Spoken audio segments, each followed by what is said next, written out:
Hello guys, मैंने ज्ञान में आप सभी का एक बार फिर से स्वागत है। तो आज की इस वीडियो में हम डिस्कस करने वाले हैं कि एयर पोल्यूशन के कंट्रोल मेजर्स क्या होते हैं। उसके पहले आगे बढ़ने के पहले हम देख लेते हैं कल के बेसिस पर एक क्वेश्चन रह गया था।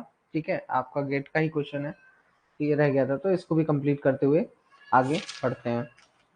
तो देखिए, आपका यहाँ पे दिया हुआ है a city is spread over an area of 20 kilometre into 40 kilometre, wind at an average speed of 4 metre per second enters perpendicular to the 20 kilometer long side. On a winter day, the inversion layer exists over the city at a height of 100 meter. PM1 is emitted from the city at a rate of 1 kg per second. The steady state PM1 concentration in the city in air in micrograms per meter cube assuming box model. अब देखिए यहाँ पे बोल रहा है कि एक city है। अब उस सिटी को बोलता है कि देखिए लास्ट में क्या बोल दिया कि इसको बॉक्स मॉडल कंसिडर करके आप चलिएगा। तो बॉक्स मॉडल अगर हम कंसिडर करके चलते हैं तो मान लीजिए ये सिटी है जो कि एक एक डब्बे के जैसा है। ठीक है, बॉक्स मॉडल कंसिडर करके चलेंगे इसको हम।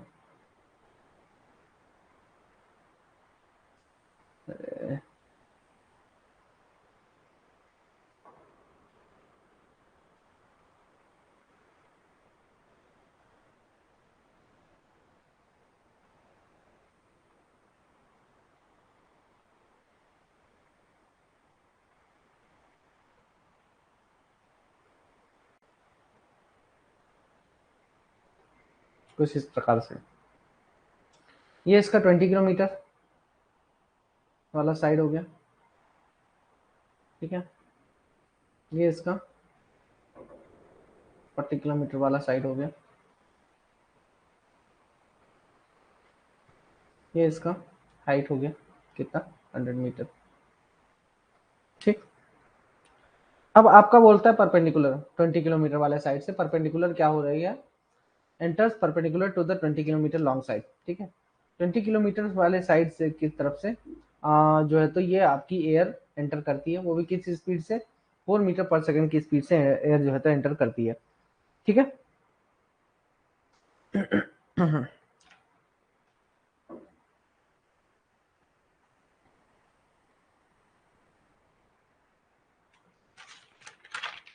तो बताइए कौन सा फॉर्मूला इसमें लगाएंगे इसको कैलकुलेट करने के लिए।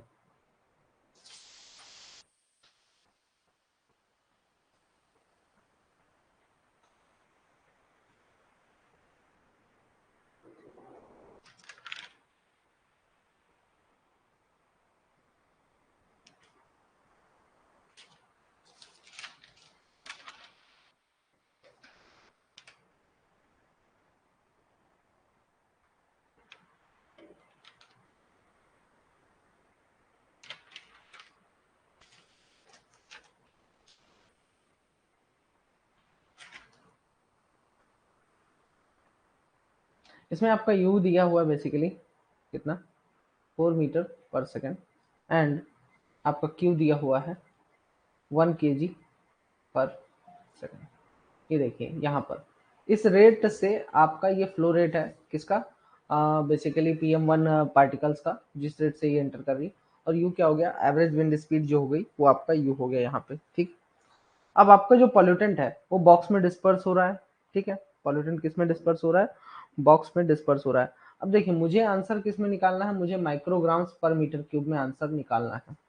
ठीक, माइक्रोग्राम्स पर मीटर क्यूब में आंसर निकालना है।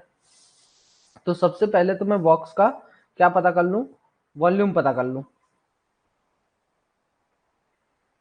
ठीक है, मतलब कि बेसिकली मेरा क्या होगा, यहाँ से लेके इस पॉइंट से लेके ये 40 किलोमीटर वाले पॉइंट जो है ना आपका 40 किलोमीटर वाला साइड, इस पॉइंट से लेके इस पॉइंट तक मेरा पूरा का पूरा क्या होगा, बॉक्स में डिस्पर्जन होगा। किसका डिस्पर्जन होगा, बेसिकली जो एयर एंटर कर रही है डस्ट के साथ, उसका डिस्पर्जन होगा।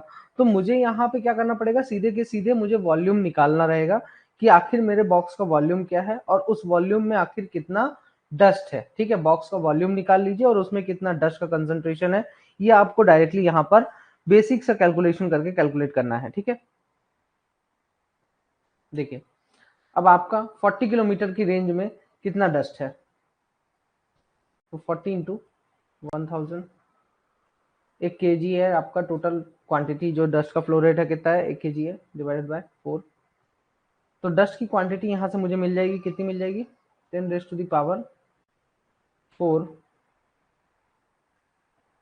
kg। ठीक है, अब इसको मुझे किससे मल्टीप्लाई कर देना है, 10⁹ से मल्टीप्लाई कर दूंगा तो माइक्रोग्राम्स में इसका आंसर आ जाएगा। ये हो जाएगा 10⁻13 माइक्रोग्राम्स। ठीक है, इसमें आंसर आ गया। अब उसके बाद वॉल्यूम निकाल लेता हूं मैं, वॉल्यूम कितना होगा मेरा, 20 × 40 × 100। ठीक है, और मीटर क्यूब में कन्वर्ट करना है, मीटर क्यूब में कन्वर्ट करना है इन दोनों को, तो 10⁻6। ठीक है, 10⁻3 इसका हो जाएगा, 10⁻3 इसका हो जाएगा, 10⁻3 से 6 से मल्टीप्लाई कर देंगे तो ये इसका वॉल्यूम आ जाएगा, 10⁻6 इसका वॉल्यूम हो गया, सॉरी 10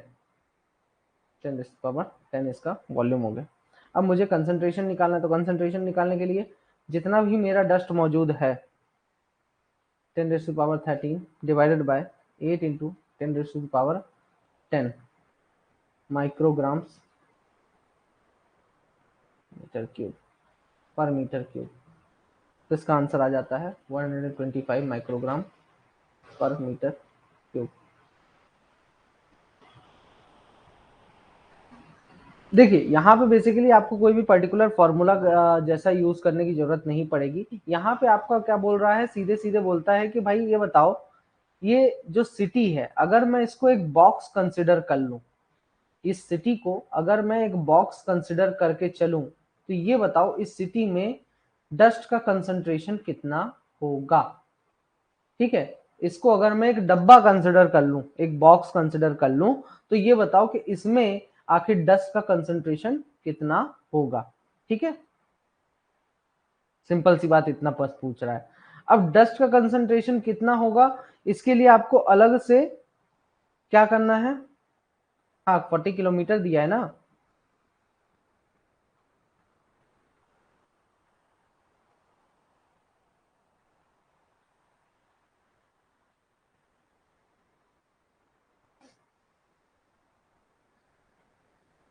ओह सॉरी,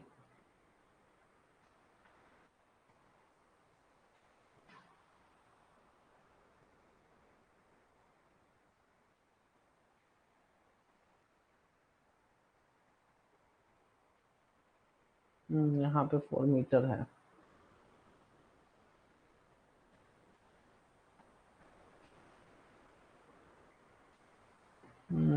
तो ये हो जाएगा इंटू 1000, इसमें भी रहेगा ना,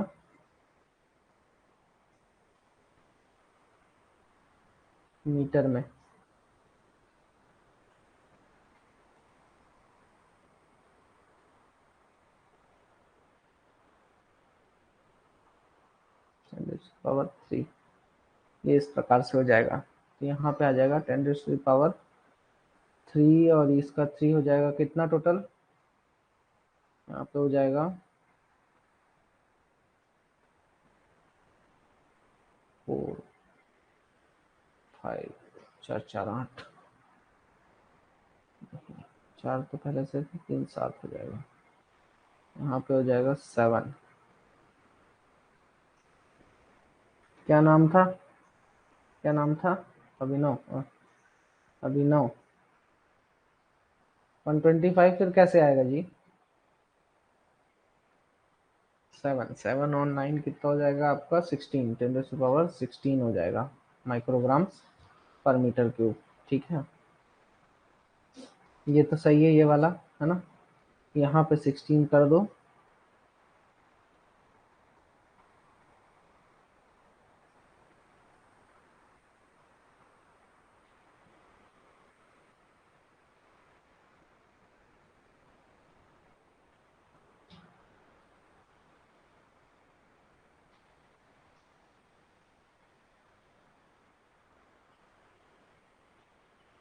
कितना आएगा,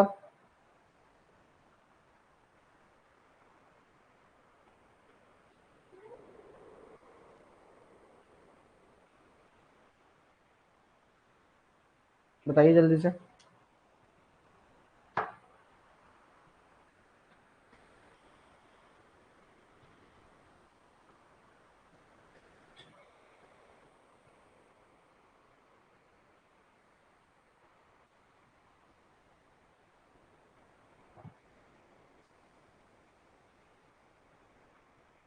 तो इसका आंसर हो जाएगा आपका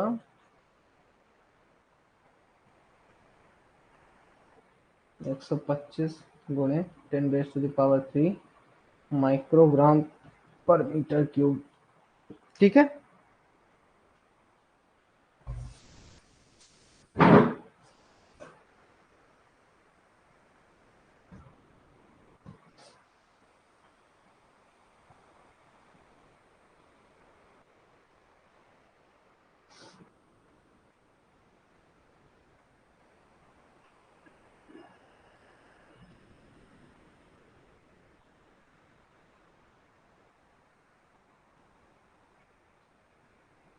ठीक है, ठीक है। अब आगे है आपका आज का air pollution control measures. Air के पॉल्यूशन को कंट्रोल करना है, उसके अलग अलग तरीके होते हैं। ठीक है, अब इसको कंट्रोल करने के लिए आपके पास है gravity separator, cyclone separator, electrostatic precipitate, bag filter, bag houses या फिर वेट स्क्रबर। इनमें से किसी का भी आप इस्तेमाल कर सकते हैं। अब अगर मैं बात करूं ग्रेविटी सेपरेटर की, तो ग्रेविटी सेपरेटर जो होता है बेसिकली इसका काम क्या होता है कि अगर 50 माइक्रोमीटर से अधिक के साइज वाले जो डस्ट के पार्टिकल्स है, जो भी है आपको पार्टिकुलेट मैटर है, डस्ट के पार्टिकल्स हैं, कितने से बड़े अधिक साइज का है, 50 माइक्रोमीटर से अधिक साइज का अगर है तो उसे रिमूव करने में इसका इस्तेमाल किया जाता है। ठीक है, अब डस्ट पार्टिकल्स जो है तो ग्रेविटेशनल फोर्स के कारण नीचे की तरफ जो है तो सेटल डाउन हो जाते हैं। अब कितना मैक्सिमम आपका, मान लीजिए कोई भी ग्रेविटी सेपरेटर मार्केट से खरीद के लाए, तो ये पता करना है आपको कि मैक्सिमम कितने साइज तक का वो जो है तो सेपरेट कर सकता है। तो ये कैलकुलेट करना है आपको, डस्ट सेपरेट कर सकता है। ये कैलकुलेट करने के लिए आपके पास एक फॉर्मूला होगा। ये फॉर्मूला है आपका √18 mu H V divided by L G rho G minus rho. ठीक है, ये आपका यहाँ पे रो दिया हुआ है। तो ये आपका फॉर्मूला है जिसकी मदद से आप क्या कैलकुलेट कर सकते हो कि मेरा जो भी डस्ट सेपरेटर है, मतलब ग्रेविटी सेपरेटर है, वो कितने साइज तक का, किस डाया तक का जो है तो मिनिमम डाया,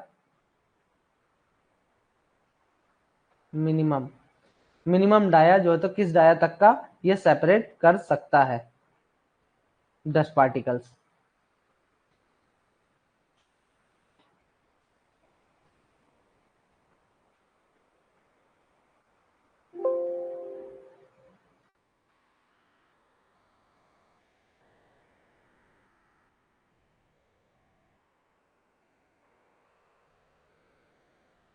अब यहां पर आपका क्या है, म्यू क्या है आपका विस्कोसिटी गैस का, एच क्या है आपका वह हाइट जिससे कि पार्टिकल जो है तो सेटल होने के पहले ट्रेवल करता है, वी क्या है वेलोसिटी ऑफ एयर, एल क्या हो गया चैम्बर का लेंथ, और रो जी क्या हो गया density of the particle, and rho is equal to आपका डेंसिटी ऑफ एयर हो जाता है। अब ये देखिए जैसे कि यहाँ पर आप एक डस्ट सेपरेटर देख पा रहे हैं, यहाँ पर से डस्ट वाली हवा जो है तो इसके अंदर जा रही है, चली गई।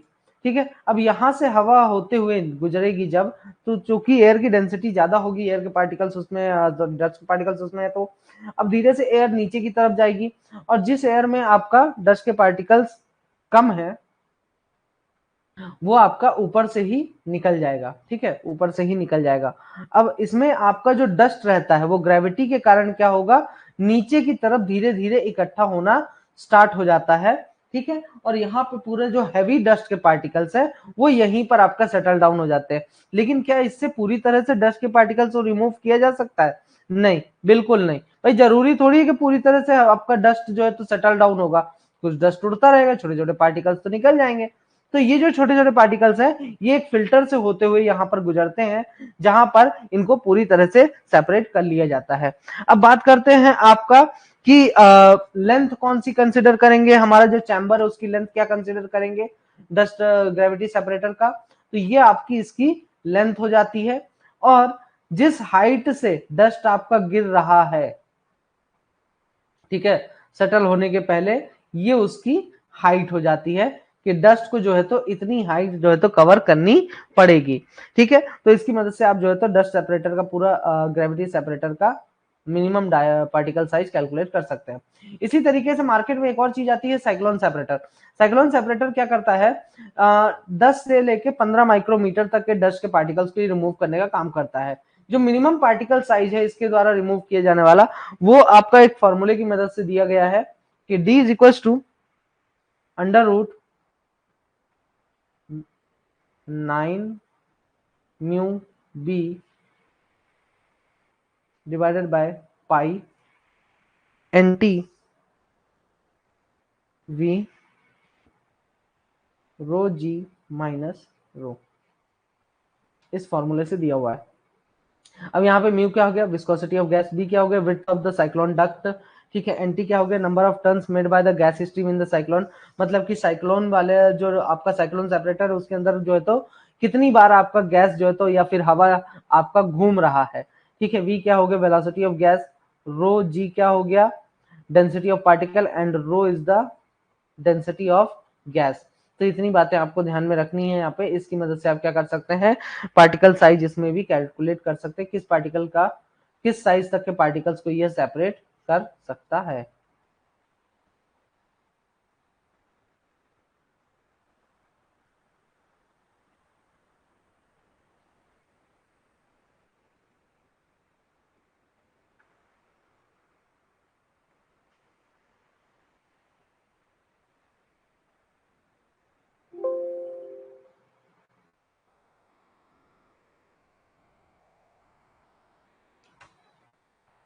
चलिए अब साइक्लोन सेपरेटर देख लेते हैं एक बार कैसा दिखता है। ये कुछ इस प्रकार का दिखता है, जहां पर इस तरफ से डस्ट घुसता है अंदर, ठीक है, और ये यहीं पर आपका डस्ट सॉरी एयर अंदर जाती है, और यहीं पे एयर आपका गोल गोल गोल गोल गोल गोल घूमती रहती है। और फिर जैसे ही डस्ट के पार्टिकल्स, अब जब एयर बहुत तेजी से घूमेगी तो क्या होगा, एयर के पार्टिकल्स यहाँ पे धीरे धीरे सेटल डाउन किनारों पे होते जाएंगे। ये बताइए किस फोर्स के कारण एयर के पार्टिकल्स यहाँ पे इसकी दीवार पे चिपक जाते हैं, और जैसे ही इनका वजन बढ़ेगा अंडर द ग्रेविटी ये धीरे धीरे नीचे की तरफ खिसकना स्टार्ट हो जाते हैं। फोर्स बताइए कौन सा फोर्स यहाँ पे लगता है डस्ट के पार्टिकल्स के ऊपर कि ये इसकी दीवार से चिपक जाते हैं, कौन सा फोर्स लग रहा है? Centrifugal force, centripetal force, muscular force, frictional force, कौन सा फोर्स लग रहा है?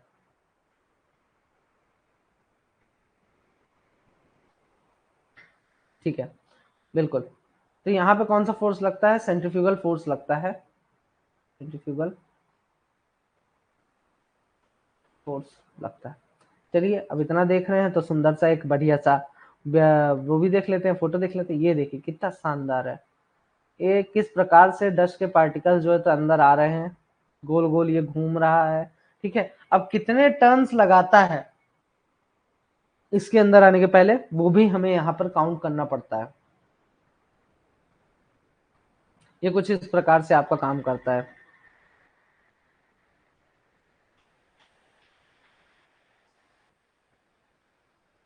अगला है इलेक्ट्रोस्टैटिक प्रेसिपिटेटर।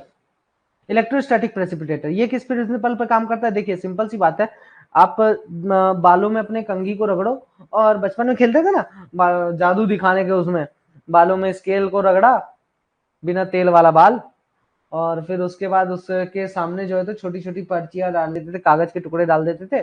जैसे स्केल को उसके पास ले जाओ तो स्केल अट्रैक्ट कर लेता था। ये क्या हो रहा था, हमने हमने यहाँ पे फ्रिक्शन की मदद से चार्जिंग किया, है ना। अब जैसे ठंडी का मौसम आ गया है, ठंडी का मौसम आ गया तो आप जब स्वेटर वगैरह पहनते हो, अब तो खैर जैकेट वगैरह पहनते हो मॉडर्न जमाने के सबके सब, है ना। लेकिन पहले के जमाने में क्या होता था, जो मम्मी लोग स्वेटर वगैरह बन के देती थी, वो स्वेटर जब हम पहनते थे तो चिट चिट की आवाज आती थी।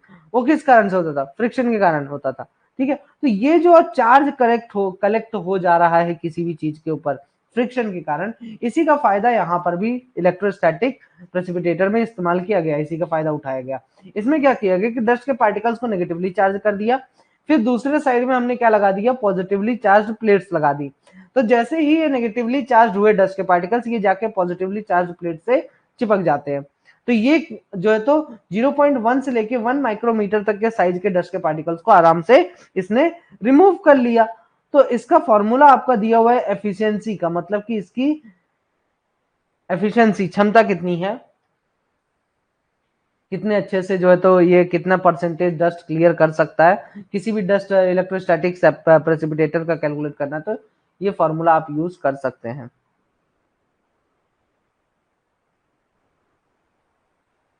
ठीक, eta is equal to 100 into 1 minus e raise to the power minus W A upon Q. यहाँ पे W क्या हो गया आपका effective drift velocity in metre per second, Q क्या हो गया आपका area of collector plate in metre square, and Q क्या हो गया आपका gas flow rate in metre cube per second. अब देखते हैं, चलिए ये कुछ इस प्रकार से काम करता है। अरे नहीं भाई, ये देखिए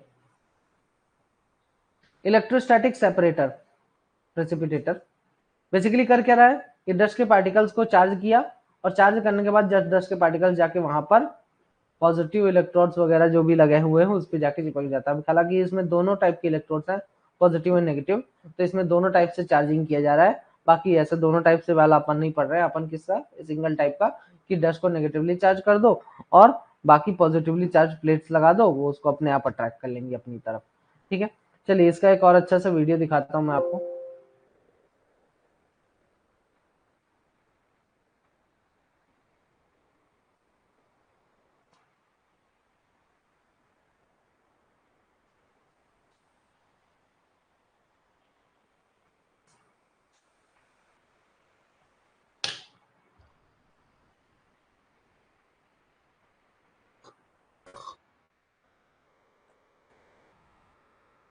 ये देखिए, ये है आपका इलेक्ट्रोस्टैटिक प्रेसिपिटेशन, कुछ इस प्रकार का ये दिखता है।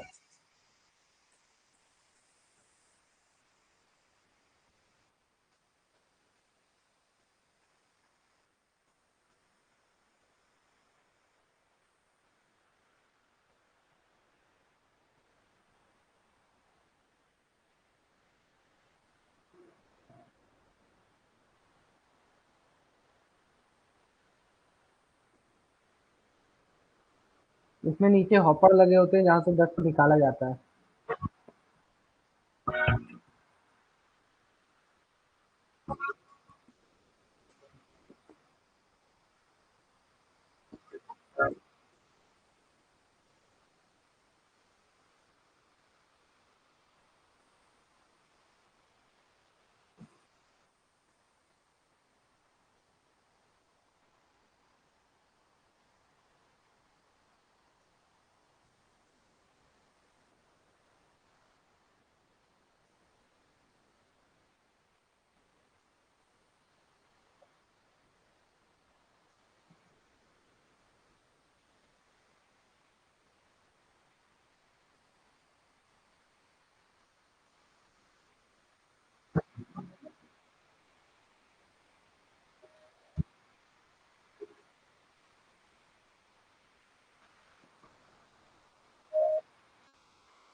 बिल्कुल पूरे प्लांट जैसा ही होता है। इसका इस्तेमाल देखिए, जैसे कि फॉर एग्जांपल अब आपको माइंस में अच्छी हवा पहुंचानी है, अंडरग्राउंड माइंस में, तो वहां पे इनका भी इस्तेमाल कर सकते हैं। यहाँ पे बहुत ज्यादा डस्ट का प्रोडक्शन होता है ना, कहीं पे डस्ट का जनरेशन बहुत ज्यादा हो रहा है, तो वहां पे इसका इस्तेमाल कर सकते हैं डस्ट सेपरेशन। जैसे कि बहुत बड़े साइज का है, तो इसका प्लांट में यूज किया जाता है। इस डस्ट सेपरेटर का इस्तेमाल कहाँ किया जाता है, प्लांट में यूज किया जाता है। हवा में जो आपका प्लांट की हवा है, जो गंदी हवा है, उसको हवा में एटमॉस्फेयर में छोड़ने के पहले इसमें से डस्ट फिल्टर में से या सेपरेटर में से किया जाता है, पास कराया जाता है, ताकि प्योर हवा या प्योर जो गंदी गैस वाली हवा है तो सेपरेट करके उसमें से फिर हवा में भेजा जा सके, एटमॉस्फेयर में छोड़ा जा सके। ठीक है, क्लियर नहीं है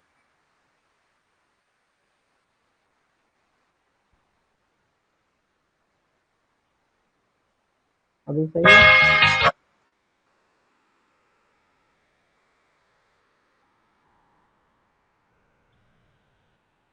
ये देखिए जैसे कंप्यूटर में से किस प्रकार से डस्ट के पार्टिकल्स गुजरते हैं। अब और ये ऑटोमेटिकली क्या हो जाता है, चार्ज हो जाता है वहीं पे आपका प्लेट्स लगी होती है, उन्हीं से चिपक जाते हैं।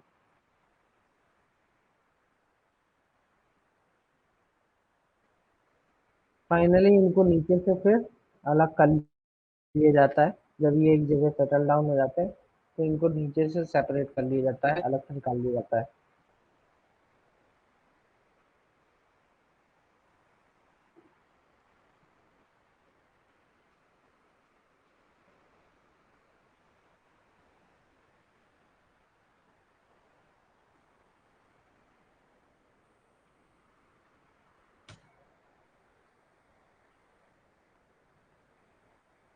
तो कुछ इस प्रकार का दिखाई देता है आपका पूरा का पूरा इलेक्ट्रोस्टैटिक प्रेसिपिटेटर।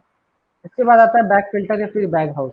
बैक फिल्टर में क्या होता है, इसमें वर्टिकल बैग्स लगे होते हैं, ठीक है। हर एक बैग की जो लंबाई होती है लगभग 2 से लेके 20 मीटर तक लंबाई के होते हैं, और इनका जो डाया होता है 125 से लेके 300 इनका डाया होता है। ये 1 माइक्रोमीटर तक के साइज के डस्ट को पार्टिकल्स को रिमूव कर सकता है, और इसकी एफिशिएंसी 99% एफिशिएंसी है, मतलब 99% डस्ट पार्टिकल्स को रिमूव कर सकता है। ठीक है, इसमें कौन सा फैन यूज होता है, ये क्वेश्चन पूछा जा सकता है, तो सेंट्रीफ्यूगल फैन का इस्तेमाल किया जाता है। सॉलिड डस्ट पार्टिकल्स जो है तो आपके बैग फिल्टर्स में जाके चिपक जाते हैं, और इस तरीके से हवा को साफ कर सकता है ये। ठीक, चलिए इसका भी एक वीडियो दिखाता हूँ।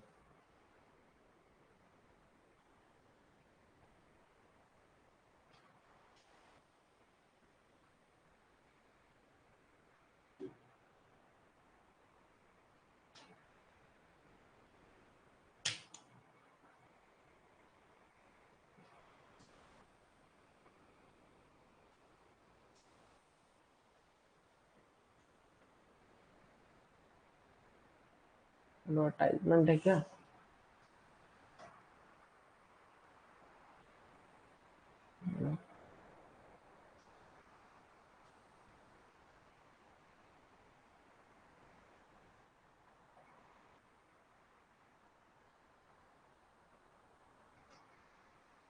ये देखिए,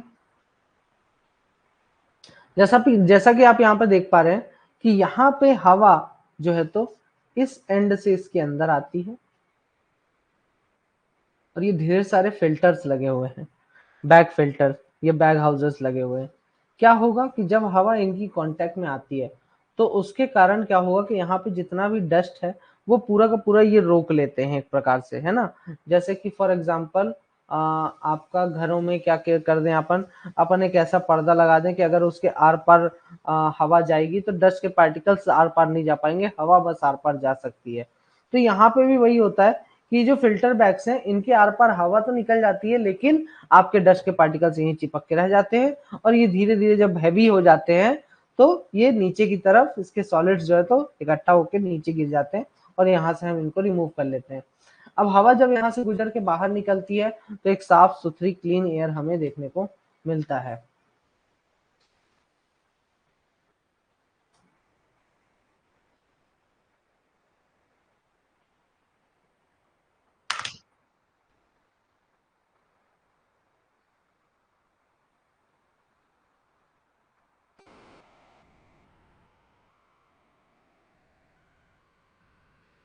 इसके बाद मार्केट में एक और आता है वेट स्क्रबर।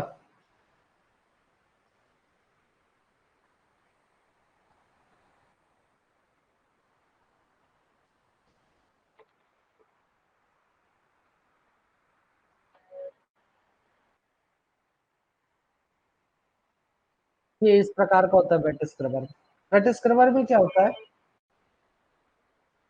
कि ये देखिए ना, ये कन्वेंशनल मेथड है, ठीक, ये कन्वेंशनल मेथड है जिसमें कि आप ऊपर से पानी का स्प्रिंकलिंग कर रहे हैं, ठीक। अब जैसे ही 10 गैस वाला आपका एयर आती है या डस्ट वाली एयर आती है, तो क्या होगा, यह एयर ऊपर की तरफ जाएगी, क्यों, क्योंकि इन आउटलेट तो हमने यहाँ से दिया हुआ है। तो जैसे ही एयर ये ऊपर की तरफ उठेगी तो क्या होगा, पानी का स्प्रिंकलिंग हो रहा है लगातार। अब पानी के स्प्रिंकलिंग होने के कारण क्या होगा कि एयर तो निकल जाएगी, लेकिन डस्ट के पार्टिकल्स इसी के साथ यहाँ पर जाकर नीचे सेटल डाउन हो जाते हैं। फिर उसके बाद हम यहाँ से क्या करते हैं, इसको बाहर निकाल लेते हैं, और सेडिमेंटेशन और डिकैंटेशन की प्रोसेस से पूरा का पूरा जो गंदगी है उसको सेपरेट करके इस पानी को दोबारा से रीयूज कर सकते हैं। ठीक है, तो ये यहाँ पे पूरा इसका फंक्शन रहता है कि डस्ट वाले हवा के ऊपर ना पानी का छिड़काव कर दो, तो वहां पर डस्ट अपने आप नीचे बैठ जाएगा और पानी और सॉरी हवा जो है तो आराम से साफ सुथरी हवा आप यूज कर सकते हो जहां चाहे वहां।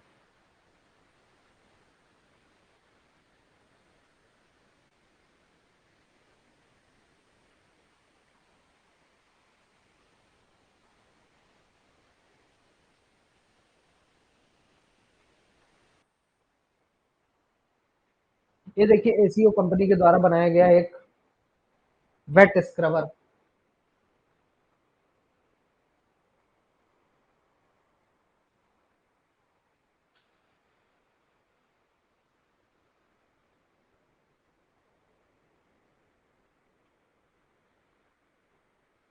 यहाँ पे देखिए हो क्या रहा है,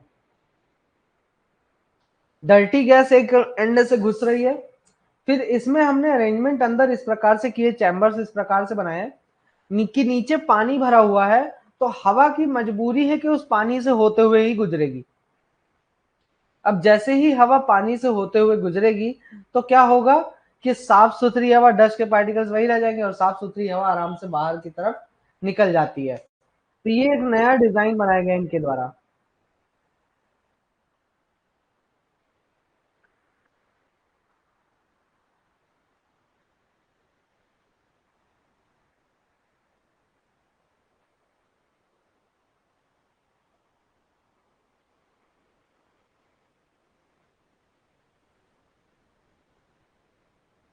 अभी देखिए जो बैक फिल्टर यूज होते हैं और जो वेट स्क्रबर की बात कर रहा है, इन दोनों में ये क्यों बेटर है?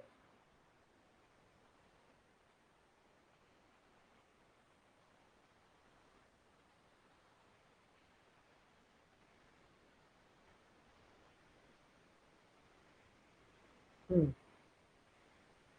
अब इसमें दिक्कत क्या है कि मान लीजिए कहीं पे आपने बीच को में पाइप को कट कर रहे हैं या कुछ भी कर रहे हैं पाइप के साथ, ठीक है, या कहीं पर भी स्पार्क हुआ, ठीक है, तो उसके कारण क्या होगा, जो बैक।